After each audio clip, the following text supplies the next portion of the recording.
महाराष्ट्राचे अध्यक्ष चव्हाण साहेब, आदरणीय बावनकुळे साहेब, आदरणीय कल्याण शेट्टी साहेब,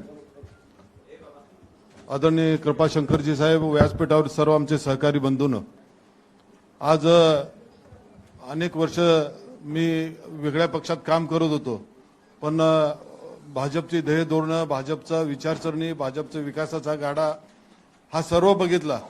सर्व आम्ही आमचे कार्यकर्त्यांनी सांगितलं की आपण भाजपमध्ये आपण प्रवेश करू. आदरणीय सचिनदादांच्या नेतृत्वाखाली आदरणीय पालकमंत्री जयकुमार गोरे साहेब आणि महाराष्ट्राचे मुख्यमंत्री आदरणीय देवेंद्रजी फडणवीस साहेब यांच्या नेतृत्वाखाली मला काम करायला आवडेल आणि चांगल्या पद्धतीने प्रामाणिकपणे काम करेल.